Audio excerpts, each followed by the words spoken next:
দর্শনক্ষম শিশু বা visual impairment child, দর্শনক্ষম শিক্ষার্থী বা ভিজুয়াল ইম্পেয়ার্ড স্টুডেন্ট বা দর্শনক্ষম শিক্ষার্থী। দর্শনক্ষম শিক্ষার্থী বা ভিজুয়াল ইম্পেয়ারমেন্টের সংজ্ঞা। দর্শনক্ষম প্রতিবন্ধীর সংজ্ঞা। দর্শনক্ষম প্রতিবন্ধী বা ভিজুয়াল ইম্পেয়ারমেন্টের সংজ্ঞা। দুটো সংস্থা, একটি হচ্ছে আমেরিকান মেডিকেল অ্যাসোসিয়েশন, যেটাকে সংক্ষেপে বলা হয় এএমডি বা আমেরিকান মেডিকেল অ্যাসোসিয়েশন। তাদের উদ্যোগে আমেরিকায় সোশ্যাল সিকিউরিটি অ্যাক্ট পাস হয় 1935 খ্রিস্টাব্দে। তাদের উদ্যোগে 1935 খ্রিস্টাব্দে সোশ্যাল সিকিউরিটি অ্যাক্ট পাস হয়। ভারতবর্ষে যে পিডব্লিউডি অ্যাক্ট 1995 সালে প্রণয়ন করা হয়েছিল, পার্সনস উইথ ডিসেবিলিটি অ্যাক্ট 1995 সালে প্রণয়ন করা হয়েছিল, এই দুটো সংস্থাই একইভাবে ভিজুয়াল ইম্পেয়ার্ডদের বা ভিজুয়াল ইম্পেয়ার্ড স্টুডেন্টদের সংজ্ঞায়িত করেছে। সেই সংজ্ঞাটি হলো যে সমস্ত ব্যক্তির তাদের সবচেয়ে ভালো চোখে বা লেন্স ব্যবহারের পরেও তাদের ভিজুয়াল অ্যাকুইটি 20/200 ফুট বা তারও কম, অথবা ব্যক্তির ভিজুয়াল অ্যাকুইটি 20/200-র বেশি কিন্তু ভালো চোখে দৃষ্টির ক্ষেত্র 20 ডিগ্রির বেশি নয়, তাদেরকেই দৃষ্টি প্রতিবন্ধী বলা হবে। তাহলে সংজ্ঞা কি বলছে? যে সমস্ত ব্যক্তি তাদের ভালো চোখে বা লেন্স ব্যবহারের পরেও তাদের ভিজুয়াল অ্যাকুইটি 20/200 ফুট বা তারও কম, অথবা এই ভিজুয়াল অ্যাকুইটি যদি এর বেশিও হয়ে থাকে কিন্তু ব্যক্তির ভালো চোখে দৃষ্টির ক্ষেত্র 20 ডিগ্রির বেশি নয়, তাদেরকেই দৃষ্টি প্রতিবন্ধী বলা হবে। এই সংজ্ঞায় কতগুলি পদের কথা উল্লেখ রয়েছে। যেমন এক হচ্ছে ভিজুয়াল অ্যাকুইটি। ভিজুয়াল অ্যাকুইটি মানে হচ্ছে তার দৃষ্টিক্ষেত্র। ভিজুয়াল অ্যাকুইটি মানে হচ্ছে দৃষ্টিক্ষেত্র, মানে হচ্ছে যে ব্যক্তি কতটা দূর থেকে কতটা স্পষ্টভাবে কোনো জিনিসকে দেখতে পায়। আচ্ছা, যে 20/200 এই যে কথাটার যে উল্লেখ রয়েছে, এর মানে হচ্ছে যে একজন সাধারণ ব্যক্তি 200 ফুট দূর থেকে যে বস্তুটিকে দেখতে পান, সেটা একজন প্রতিবন্ধী মাত্র 20 ফুট দূর থেকে সেটা দেখতে পাবেন। এটাকে অনেক সময় মিটার এককে 6/60 এককেও ফেলা হয়। ফিল্ড অফ ভিশন মানে হচ্ছে দৃষ্টিক্ষেত্র। আর সুস্থ স্বাভাবিক দৃষ্টিশক্তি সম্পন্ন মানুষ, তার দৃষ্টির ক্ষেত্র 180 ডিগ্রির মধ্যে সীমাবদ্ধ। আর এটা একজন প্রতিবন্ধী সেটা 20 ডিগ্রির মধ্যে সীমাবদ্ধ হয়। ক্লাসিফিকেশন অফ ভিজুয়াল ইম্পেয়ারমেন্ট বা দৃষ্টি প্রতিবন্ধীদের শ্রেণীবিভাগ। দৃষ্টি প্রতিবন্ধীদের যে শ্রেণীবিভাগ করা হচ্ছে সেটা প্রকৃতি অনুযায়ী তাদের শ্রেণীবিভাগ করা যায়, আবার তাদের মাত্রা অনুসারে তাদেরকে শ্রেণীবিভাগ করা যায়। প্রকৃতি মানে টাইপস অনুযায়ী, আর ডিগ্রি মানে হচ্ছে মাত্রা অনুযায়ী। দৃষ্টি প্রতিবন্ধকতার প্রকৃতি অনুযায়ী তাদেরকে 5 ভাগে ভাগ করা হয়। তাহলে 1 হচ্ছে সম্পূর্ণ দৃষ্টিহীন, 2 হচ্ছে আইনগত দৃষ্টিহীন, 3 হচ্ছে দৃষ্টিশক্তি 20 থেকে 200-র মধ্যে থেকে শুরু করে 20 থেকে 60-এর মধ্যে হবে। 20 থেকে 200 থেকে শুরু করে 20 থেকে 60-এর মধ্যে এক চোখে দৃষ্টিহীনতা আর অন্যান্য দৃষ্টিগত সমস্যা। সম্পূর্ণ দৃষ্টিহীন মানে উভয় চোখেই দৃষ্টিহীনতা, আলোক প্রত্যক্ষণ ক্ষমতা থাকে না। আইনগত দৃষ্টিহীন মানে হচ্ছে যে উভয় চোখে বা ভালো চোখে ভিজুয়াল অ্যাকুইটি 20/200-র বেশি হবে না, আর দৃষ্টিক্ষেত্র 20 ডিগ্রির কম হবে। দৃষ্টিক্ষেত্র বা ফিল্ড অফ ভিশন সেটা 20 ডিগ্রির কম হবে। 3 নম্বর হচ্ছে দৃষ্টিশক্তির যে রেঞ্জ 20 থেকে 200 মিটার হতে 20 থেকে 200 ফুট হতে 20 থেকে 60 ফুটের মধ্যে হবে। ভিজুয়াল অ্যাকুইটি 20 থেকে 200 ফিট থেকে শুরু করে 20 থেকে 60 ফিটের মধ্যে হবে। 4 নম্বর হচ্ছে এক চোখে দৃষ্টিহীনতা। অপর চোখটি এক চোখে দৃষ্টিহীনতা মানে একটা চোখে সে দেখতে পায় না। এবং 5 হচ্ছে অন্যান্য দৃষ্টিগত সমস্যা, রাতকানা, বর্ণান্ধতা ইত্যাদি। 5 হচ্ছে অন্যান্য দৃষ্টিগত সমস্যা বা রাতকানা, বর্ণান্ধতা ইত্যাদি। আর শিক্ষা বিজ্ঞান অনুযায়ী বা দৃষ্টি প্রতিবন্ধকতার মাত্রা অনুযায়ী, ডিগ্রি অনুযায়ী বা কর্মদক্ষতা অনুযায়ী তাদেরকে কয়েকটি ভাগে ভাগ করা যায়। তাদেরকে 3 ভাগে ভাগ করা যায়। মাইল্ড ভিজুয়াল ইম্পেয়ারমেন্ট বা স্বল্প দৃষ্টিমান বা মধ্যম মাত্রার প্রতিবন্ধী। 2 হচ্ছে গুরুতর মাত্রার প্রতিবন্ধী মানে হচ্ছে মডারেট। 3 হচ্ছে গভীর মাত্রার প্রতিবন্ধী বা সিভিয়ার অথবা প্রোফাউন্ড। তাহলে 1 হচ্ছে মধ্যম মাত্রার দৃষ্টি প্রতিবন্ধী, 2 হচ্ছে যে গুরুতর মাত্রার প্রতিবন্ধী অর্থাৎ মডারেট টু সিভিয়ার, আর একটা হচ্ছে প্রোফাউন্ড লেভেলের প্রতিবন্ধী। আচ্ছা, মধ্যম মাত্রার প্রতিবন্ধী এরা সাধারণত 14 পয়েন্টের লেখা পড়তে পারে, এবং হচ্ছে গুরুতর মাত্রার প্রতিবন্ধী এটা 18 পয়েন্টের লেখা পড়তে পারে। আর প্রোফাউন্ড হচ্ছে এরা প্রায় সেরকমভাবে কাজকর্ম করতে পারে না বা চোখেও সেভাবে দেখতে পায় না, একমাত্র শ্রবণ শক্তি ও স্পর্শ ক্ষমতার উপর এরা নির্ভরশীল হয়। আচ্ছা, দৃষ্টি প্রতিবন্ধকতার বিশেষ কিছু কারণ। 1 হচ্ছে বংশগত ও গঠনগত কারণ। সমীক্ষায় দেখা গেছে দৃষ্টি প্রতিবন্ধকতার প্রায় 40% এই বংশগত কারণই হচ্ছে দায়ী, মানে বংশগত মানে জিনগত কারণই হচ্ছে দায়ী। বংশগত বিভিন্ন রোগ থাকে, যেমন হচ্ছে ব্লাস্টোমা, রেটিনোব্লাস্টোমা বা শৈশব বা জন্মগত ছানি, শৈশবকালীন ডায়াবেটিস ইত্যাদি শিশু এই যে রোগগুলো হয় এগুলো দৃষ্টি প্রতিবন্ধকতার কারণ হতে পারে। তাহলে রেটিনোব্লাস্টোমা অর্থাৎ শৈশব বা জন্মগত ছানি, শৈশবকালীন ডায়াবেটিস ইত্যাদি শিশুর দৃষ্টি প্রতিবন্ধকতার কারণ হতে পারে। এছাড়া গর্ভবতী মায়ের যদি ডায়াবেটিস হয়, উচ্চ রক্তচাপ হয়, রুবেলা হয়, রেটিনাইটিস হয়, পিগমেন্টোসা হয়, টোসিন অ্যালবিনিজম ইত্যাদি রোগ যদি থাকে তাহলে তাদের শিশু প্রতিবন্ধী হতে পারে। তাহলে রেটিনাইটিস বা হচ্ছে পিগমেন্টোসা, টোসিন অ্যালবিনিজম এইসব রোগ যদি থাকে তাহলে তার শিশু কিন্তু জন্মান্ধ হতে পারে। সাধারণ কিছু চক্ষু রোগ যেমন এক হচ্ছে ট্র্যাকোমা, ক্ল্যালমিডিয়া ট্র্যাকোম্যাটিস নামক জীবাণুর সংক্রমণের ফলে চোখের কনজাংটিভা ও কর্নিয়াতে ক্রনিক সংক্রমণ ঘটে। এই কনজাংটিভা ও কর্নিয়ার এপিথেলিয়ামের কলা আক্রান্ত হয়, একে ট্র্যাকোমা বলে। তাহলে ক্ল্যালমিডিয়া ট্র্যাকোম্যাটিস নামক জীবাণুর সংক্রমণের ফলে চোখে কনজাংটিভা ও কর্নিয়াতে ক্রনিক সংক্রমণ ঘটে। এর ফলে কনজাংটিভা ও কর্নিয়ার এপিথেলিয়াম কলা আক্রান্ত হয়, একে ট্র্যাকোমা বলে। শিশুরা অধিক সংখ্যায় এই রোগে আক্রান্ত হয়। ট্র্যাকোমার কারণে সবচেয়ে বেশি সংখ্যক মানুষ দৃষ্টিহীন হয়ে থাকে সারা পৃথিবীতে। চোখে আলো পড়লে প্রচণ্ড অস্বস্তি হয়, চোখ প্রচণ্ড জ্বালা ও চুলকানি সৃষ্টি হয়, চোখে যন্ত্রণা সৃষ্টি হয়, চোখে জল ঝরতে থাকে, পিছুটি দেখা যায় ইত্যাদি। রোগের প্রতিকার হিসেবে বলা যায় যে দিনে 3 বার করে নিওমাইসিন বা টেরামাইসিন মলম ব্যবহার করতে হবে, অথবা সালফোনামাইড ট্যাবলেট খাওয়াতে হবে। এছাড়াও টেট্রাসাইক্লিন বা এরিথ্রোমাইসিন জাতীয় ওষুধ ব্যবহার করা যেতে পারে। তাহলে এই রোগের প্রতিকারের জন্য নিওমাইসিন বা টেরামাইসিন মলম ব্যবহার করা যেতে পারে। 10 দিনের ডোজ হিসেবে সালফোনামাইড বা টেট্রাসাইক্লিন বা এরিথ্রোমাইসিন ওষুধ ব্যবহার করা যেতে পারে। 2 হচ্ছে কনজাংটিভা হলো কর্নিয়া এবং অক্ষিপল্লবের মধ্যবর্তী পাতলা মিউকাস আবরণী। এই কনজাংটিভা ভাইরাস বা ব্যাকটেরিয়া আক্রান্ত হলে চোখে প্রদাহ হয়, চোখ লাল হয়ে যায়, এক প্রকার চটচটে তরল নির্গত হয়, একে কনজাংটিভাইটিস বলে। কনজাংটিভাইটিস হচ্ছে চোখে ব্যাকটেরিয়া বা ভাইরাস দ্বারা আক্রান্ত হলে চোখে প্রদাহ হয়, এর ফলে কি হয়, এক প্রকার চটচটে তরল নির্গত হয় চোখ থেকে, একে কনজাংটিভাইটিস বলে। কনজাংটিভাইটিস আবার কয়েক প্রকারের হয়, যেমন acute conjunctivitis, chronic conjunctivitis. Acute conjunctivitis আর ক্রনিক কনজাংটিভাইটিস। কনজাংটিভাইটিসের রোগের লক্ষণ চোখ লাল হয়ে যায়, চোখে সর্বদা প্রদাহ বা জ্বালা করে, চোখ হতে জল ঝরতে থাকে, চোখের পাতায় চুলকুনি অনুভূত হয়, চোখ থেকে চটচটে তরল নির্গত হয়, চোখের পাতা ফুলে যায় ও যন্ত্রণা সৃষ্টি হয়। রোগী আলো সহ্য করতে পারে না, চোখের পাতা ফুলে পুঁজযুক্ত হয়ে যায়। ভীষণ সংক্রামক রোগ, তাই এই রোগীকে একটু আলাদা রাখার ব্যবস্থা করতে হবে। এছাড়া চিকিৎসকের পরামর্শ অনুযায়ী ক্লোরাম ফেনিকল, নিওমাইসিন, টেরামাইসিন, সোপ্রামাইসিন ইত্যাদি অ্যান্টিবায়োটিক ড্রপ ব্যবহার করতে হবে। 3 নম্বর অপথ্যালমিয়া নিওনেটোরাম। এই অপথ্যালমিয়া নিওনেটোরাম এক প্রকার কনজাংটিভাইটিস যা সদ্যজাত শিশুর মধ্যে প্রকাশ পায়। শিশুর জন্মের 48 থেকে 72 ঘন্টার মধ্যে এই রোগের আবির্ভাব হয়। গনোরিয়া ও অন্যান্য ধরনের সংক্রমণ থেকে এই রোগটি হয়ে থাকে। গনোরিয়া বা অন্যান্য ধরনের যেগুলো এসটিডি রোগ মানে সেক্সুয়াল ট্রান্সমিটেড ডিজিজ, সেখান থেকে এই রোগটি সংক্রমিত হয়ে থাকে। তবে 60% ক্ষেত্রে এই রোগের কারণ হলো নিজেরিয়া গনোরোহে, অর্থাৎ যেটা গনোরিয়ার ভাইরাস, সেটা গনোরিয়ার ব্যাকটেরিয়া, সেটা হচ্ছে নাইজেরিয়া গনোরোহে। এছাড়া প্রসবকালে মাতৃজনিত কোনো সংক্রামক রোগ থাকলে তা শিশুর চোখে আসতে পারে। মাতৃজঠরে বা মাতৃজনিতে কোনো সংক্রামক রোগ থাকলে সেটা শিশুর চোখে আসতে পারে। এই রোগে আক্রান্ত শিশুর চোখের পাতা ফুলে যায়, ব্যথা অনুভূত হয়, রক্তাধিক্যের ফলে কনজাংটিভা পীত উজ্জ্বল হয়, চোখ থেকে জলীয় তরল নিঃসৃত হয়, পরবর্তীকালে প্রচুর পরিমাণে চটচটে ঘন পুঁজযুক্ত তরল নিঃসৃত হয় এবং শিশুরা কিন্তু দৃষ্টিহীন হয়ে যেতে পারে সময় মতো চিকিৎসা না করালে। 4 হচ্ছে কেরাটাইটিস। কেরাটাইটিস মানে হচ্ছে কর্নিয়ার অসুখ। কেরাটাইটিস শব্দের অর্থ হলো কর্নিয়ার প্রদাহ। কেরাটাইটিস মানে হচ্ছে কর্নিয়ার প্রদাহ। এই প্রদাহ নানা কারণে হয়, যেমন স্টেপটোকক্কাই, স্ট্যাফাইলোকক্কাই, নিউমোকক্কাই ইত্যাদি ব্যাকটেরিয়া বা হার্পিস সিমপ্লেক্স প্রভৃতি ভাইরাস বা অ্যাসপারজিলাস ফিউমিগেটাস নামক ছত্রাকের সংক্রমণের ফলে বা ভিটামিন এ এর অভাবে কেরাটাইটিস বা কর্নিয়ার প্রদাহ সৃষ্টি হতে পারে। তাহলে কেরাটাইটিস হচ্ছে কর্নিয়ার প্রদাহ, স্টেপটোকক্কাই, স্ট্যাফাইলোকক্কাই, নিউমোকক্কাই ইত্যাদি ব্যাকটেরিয়া এবং হার্পিস সিমপ্লেক্স বা হার্পিস জস্টার প্রভৃতি ভাইরাস অথবা অ্যাসপারজিলাস ফিউমিগেটাস নামক ছত্রাকের সংক্রমণের ফলে অথবা ভিটামিন এ এর অভাবে কেরাটাইটিস বা কর্নিয়ার প্রদাহ সৃষ্টি হতে পারে। কর্নিয়ার গ্রাফটিং অপারেশন অত্যাবশ্যক হয়ে পড়ে। গ্লুকোমা। 5 হচ্ছে গ্লুকোমা রোগ। গ্লুকোমার কারণে বহু লোক অন্ধ হয়ে যায়। ভারতবর্ষে বহু দৃষ্টিহীনতার কারণ হচ্ছে গ্লুকোমা। এটি কোনো সংক্রামক রোগ নয়, সংক্রমণের ফলেও ঘটে না। সাধারণত 40 বছর বয়সের পর চোখের ভেতরে তরলের চাপ বৃদ্ধি হয়, ফলে এই রোগের সৃষ্টি হয়। তরলের এই অতিরিক্ত চাপ চোখের রক্তনালীগুলির পথ বন্ধ করে দেয়, ফলে দৃষ্টি স্নায়ু বা অপটিক্যাল নার্ভ প্রয়োজনীয় পুষ্টির অভাবে ধীরে ধীরে শুকিয়ে যায় এবং কর্মদক্ষতা হারায়। চোখের ভেতরে জল জমা হয় এবং অকিউলার প্রেসার বৃদ্ধি পায়, ফলে রক্তনালীগুলি ফেটে যায়। চোখের ভেতরে জল জমা হয় এবং অকিউলার প্রেসার বৃদ্ধি হয়, ফলে রক্তনালীগুলো ফেটে যায়।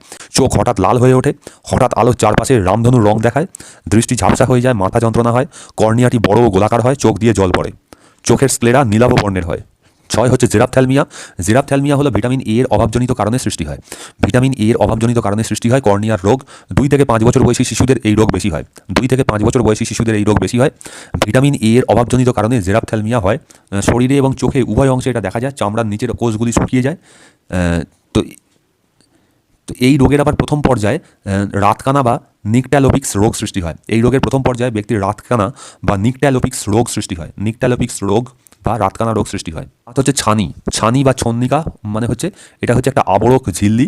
তো এটা যখন অস্বচ্ছ হয়ে যায় তখন এই ছানির সৃষ্টি হয়।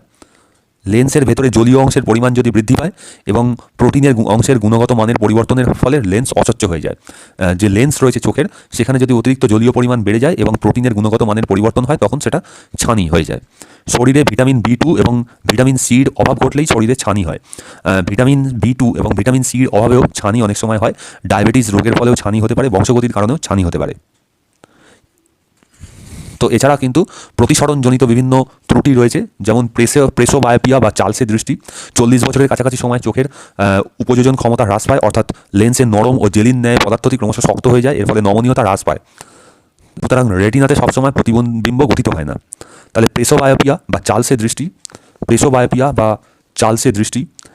2 হচ্ছে হাইপারমেট্রোপিয়া বা দূরদৃষ্টি। হাইপারমেট্রোপিয়া বা দূরদৃষ্টি তখন কি হয়, উত্তল লেন্স ব্যবহার করতে হয় হাইপারমেট্রোপিয়ার জন্য, উত্তল lens. Concave lens convex lens ব্যবহার করতে হয় উত্তল লেন্স। 3 হচ্ছে মায়োপিয়া বা হ্রস্বদৃষ্টি। অবতল লেন্স বলে কনকেভ লেন্স ব্যবহার করতে হয় মায়োপিয়ার ক্ষেত্রে, অবতল লেন্স বা হ্রস্বদৃষ্টি। আর 4 হচ্ছে অ্যাস্টিগম্যাটিজম বা বিষমদৃষ্টি। অ্যাস্টিগম্যাটিজম বা বিষমদৃষ্টি, কর্নিয়ার বক্রতা যদি অসমান হয় তখন প্রতিবিম্ব ঠিকমতো গঠিত হয় না, অনেকটা ছড়িয়ে থাকে। এর ফলে কি হয়, অস্পষ্ট ও ঝাপসা প্রতিবিম্ব সৃষ্টি হয়। এর জন্য কি হয়, টোরিক লেন্স ব্যবহার করতে হয়। এর জন্য টোরিক লেন্স ব্যবহার করতে হয়। দৃষ্টিহীনদের বৈশিষ্ট্য এবং তাদের আইডেন্টিফিকেশন বা শনাক্তকরণ। দৃষ্টিহীনদের বৈশিষ্ট্য। দৃষ্টিহীনদের স্বর প্রয়োগের ভিন্নতার ক্ষেত্রে পারদর্শিতা কম হয়। তাদের মধ্যে জোরে কথা বলার প্রবণতা লক্ষ্য করা যায়। জোরে কথা বলার প্রবণতা লক্ষ্য করা যায়। তারা কম কথা বলে। কথা বলার সঙ্গে অঙ্গভঙ্গির ব্যবহার তাদের মধ্যে কম দেখা যায়। কথা বলার সঙ্গে অঙ্গভঙ্গির ব্যবহার কম দেখা যায়। এমনকি বিভিন্ন শব্দ উচ্চারণ ক্ষেত্রেও ঠোঁটের ভঙ্গি কম করে। এমনকি বিভিন্ন শব্দ উচ্চারণ করার ক্ষেত্রেও ঠোঁটের ভঙ্গি কম করে। শনাক্তকরণ বা আচরণগত বৈশিষ্ট্য। 1. শিশুর ঘন ঘন চোখ রগড়ায়। শিশু ঘন ঘন চোখ রগড়ায়। 2 হচ্ছে শিশু যদি এক চোখ বন্ধ করে কিংবা এক চোখে হাত দিয়ে অন্য চোখ দিয়ে তাকায় তখন বুঝতে হবে যে এর মধ্যে দৃষ্টি প্রতিবন্ধকতা আসতে চলেছে। হচ্ছে শিশু যদি বই পড়ার সময় বই খাতা চোখের খুব কাছে আনে অথবা বইয়ের দিকে ঝুঁকে পড়ে। শিশু যদি বই পড়ার সময় বই বা খাতা খুব চোখের কাছে আনে বা বইয়ের দিকে ঝুঁকে পড়ে। শিশুর যদি কিছুক্ষণ পড়ার পর মাথা ব্যথা করে। শিশুর যদি কিছুক্ষণ পড়ার পর মাথা ব্যথা করে, পড়ার সঙ্গে সঙ্গে চোখ না ঘুরিয়ে মাথা সরিয়ে নেয়। পড়ার সঙ্গে সঙ্গে চোখ না ঘুরিয়ে মাথা সরিয়ে নেয়। দূরের জিনিস স্পষ্ট দেখতে না পেলে, টিভি দেখার সময় খুব কাছে গিয়ে টিভি দেখলে, হঠাৎ চোখ ফুলে উঠলে এবং চোখ লাল হয়ে গেলে, আলোতে তাকাতে অসুবিধা হলে, রাতকানা বা রাতে কম দেখলে, বিভিন্ন রং চিনতে না পারলে, একই বস্তুকে 2 বা ততোধিক দেখলে, চোখে রামধনুর মতো রং দেখলে, তারারন্ধ্রের মাঝখানে সাদা কোনো দাগ দেখা গেলে, শিশু যদি সাদা কোনো দাগ দেখতে পায়। শিশুর চোখে কর্নিয়া অস্বচ্ছ হলেও কিন্তু এই দৃষ্টি অক্ষম প্রতিবন্ধীদের এগুলির পূর্বাভাস লক্ষ্য করা যায়। বিভিন্ন পরীক্ষণের মাধ্যমে কিন্তু প্রতিবন্ধীদের শনাক্তকরণ হয়ে থাকে, যেমন হচ্ছে স্নেলের পরীক্ষা। স্নেলের চার্টের মাধ্যমে এই দৃষ্টির কতটা ক্ষমতা আর কি সেটাকে পরীক্ষণ করা যায়।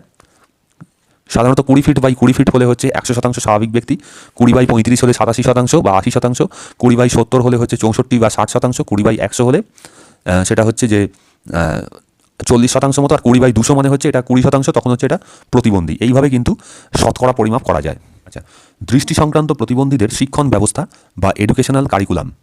দৃষ্টি প্রতিবন্ধীদের জন্য এডুকেশনাল স্ট্র্যাটেজি। পাঠ্যক্রম। দৃষ্টি প্রতিবন্ধীদের জন্য বিশেষ ধরনের পাঠ্যক্রম। এই দৃষ্টি প্রতিবন্ধীদের একটি বিশেষ পাঠ্যক্রম হলো প্লাস কারিকুলাম। এই প্লাস কারিকুলাম শিক্ষা সম্পূর্ণ হলে একজন দর্শনক্ষম ব্যক্তি সমন্বিত শিক্ষার অধিকারী হতে পারে, অর্থাৎ একজন সাধারণ পাঠ্যক্রমের আওতাভুক্ত হতে পারে। এই প্লাস বা কমপ্লিমেন্টারি কারিকুলামের অন্তর্ভুক্ত কার্যাবলী হলো প্লাস কারিকুলাম বা কমপ্লিমেন্টারি কারিকুলামের যেগুলি কার্যাবলীগুলো অন্তর্ভুক্ত রয়েছে। এক হচ্ছে জ্ঞানেন্দ্রিয়ের প্রশিক্ষণ বা সেন্সারি ট্রেনিং, জ্ঞানেন্দ্রিয়ের প্রশিক্ষণ বা সেন্সারি ট্রেনিং। দুই হচ্ছে ব্রেল লিখন বা পঠন, Braille reading and writing, Braille লিখন ও পঠন। তিন হচ্ছে দৈনন্দিন জীবনযাপনের জন্য প্রয়োজনীয় দক্ষতা, দৈনন্দিন জীবনযাপনের জন্য প্রয়োজনীয় দক্ষতা, daily living skills, daily living skills. চার হচ্ছে পরিবেশ পরিচিতি ও নিরাপদ হাঁটার প্রশিক্ষণ, পরিবেশ পরিচিতি, orientation and mobility training, orientation and mobility training. পাঁচ হচ্ছে অ্যাবাকাস। ছয় হচ্ছে রেকর্ড বুক বা রেকর্ডকৃত বই মানে অডিও বুক। সাত হচ্ছে হাতের লেখা হ্যান্ডরাইটিং। আট হচ্ছে টাইপিং। তাহলে এক হচ্ছে সেন্সারি ট্রেনিং বা জ্ঞানেন্দ্রিয়ের প্রশিক্ষণ, দুই হচ্ছে ব্রেল লিখন, তিন হচ্ছে দৈনন্দিন জীবনযাপনের জন্য প্রয়োজনীয় দক্ষতা প্রশিক্ষণ মানে daily living skills and training, পরিবেশ পরিচিতি ও নিরাপদ হাঁটার কৌশল ওরিয়েন্টেশন অ্যান্ড মোবিলিটি ট্রেনিং। পাঁচ হচ্ছে অ্যাবাকাস। ছয় হচ্ছে রেকর্ডকৃত বই রেকর্ড বুক। সাত হচ্ছে হাতের লেখা হ্যান্ডরাইটিং। আট হচ্ছে টাইপিং। তাহলে জ্ঞানেন্দ্রিয়র প্রশিক্ষণ হচ্ছে সেন্সারি ট্রেনিং। সেন্সারি ট্রেনিং, কোনো শিশু তার পরিবেশ থেকে উদ্দীপনা পঞ্চ ইন্দ্রিয়ের মাধ্যমে গ্রহণ করে। শিশু যে সমস্ত উদ্দীপনা তথ্য পরিবেশ থেকে গ্রহণ করে তার অধিকাংশই প্রবেশ করে তার দর্শনেন্দ্রিয়ের মাধ্যমে। পরীক্ষার ফলাফল থেকে দেখা গেছে যে একজন শিশুর ধারণার বিকাশে প্রায় 85% ভূমিকা গ্রহণ করে দর্শনেন্দ্রিয়। কিন্তু এই দর্শনেন্দ্রিয় যেহেতু শিশুর কার্যকারী নয়, তার জন্য সেন্সারি ট্রেনিং দরকার। এর জন্য বিভিন্ন কৌশল অবলম্বন করা যেতে পারে। যেমন হচ্ছে পিতামাতা বিশেষত তার অভিভাবকরা শিশুকে কোলে নিয়ে আদর করার সময় শরীরের বিভিন্ন অঙ্গ চিনিয়ে দিতে পারেন, বিভিন্ন অঙ্গ চিনিয়ে দিতে পারেন, নিজের পরিবেশ সম্পর্কে তাকে ধারণা দেবেন। দৃষ্টিহীন শিশুর শ্রবণেন্দ্রিয়কে প্রখর করার জন্য বিভিন্ন শব্দযুক্ত খেলনা দিতে হবে। শিশুর পিতামাতাকে শিশুর বিভিন্ন খেলনা বা বস্তু সামগ্রী সাজিয়ে শব্দ শোনাবেন। তিন, দূরত্ব বৃদ্ধির সঙ্গে সঙ্গে কীভাবে কতটুকু শব্দের প্রাবল্য হ্রাস পায় সে সম্পর্কে শিশুকে ধারণা দিতে হবে। দূরত্ব বৃদ্ধির সঙ্গে সঙ্গে কীভাবে কতটুকু শব্দের প্রাবল্য হ্রাস পায় সে সম্পর্কে ধারণা দিতে হবে। হাঁটার সময় সামনে কোনো বড় বাধা আছে কিনা তা প্রতিধ্বনির মাধ্যমে অনুধাবন করার ক্ষমতা দিতে হবে।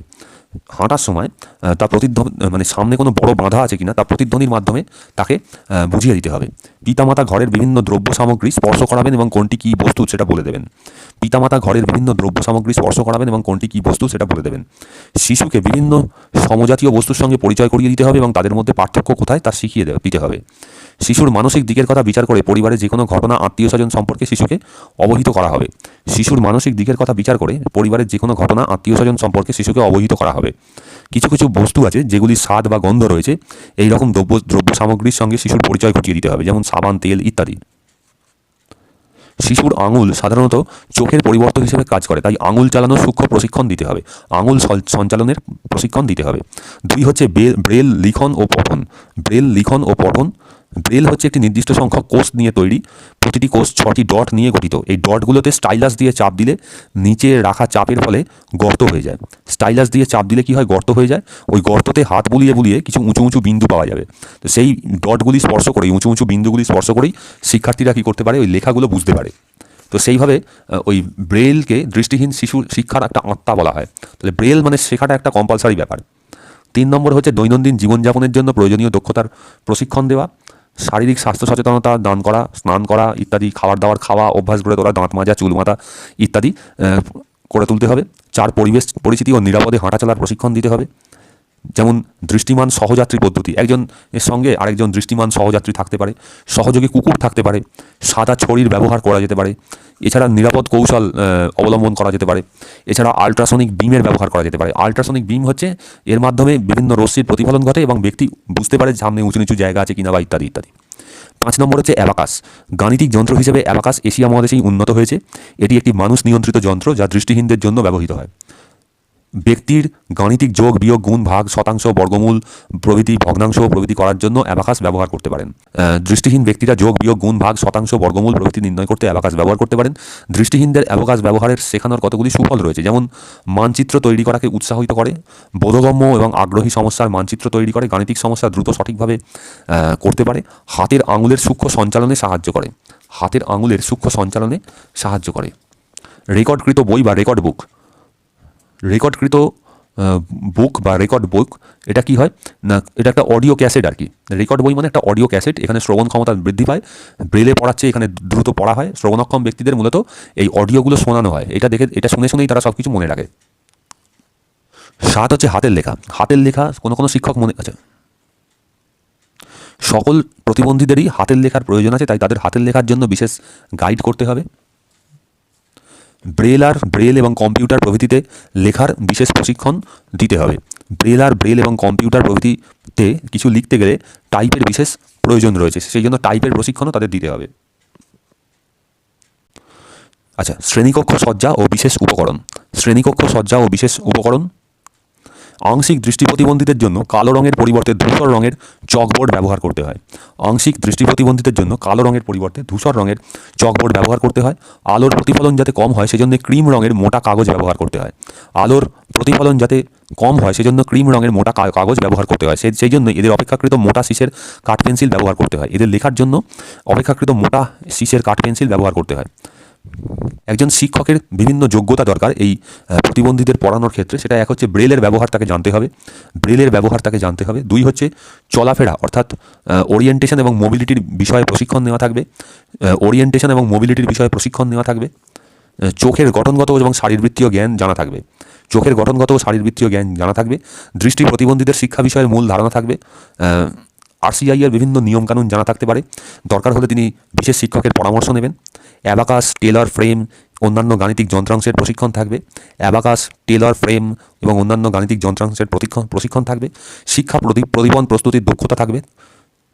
এছাড়া টেপ রেকর্ডার, টকিং বুকস, অন্যান্য কম্পিউটার নিয়ন্ত্রিত যন্ত্রপাতি ইত্যাদির ব্যবহার জানা থাকবে।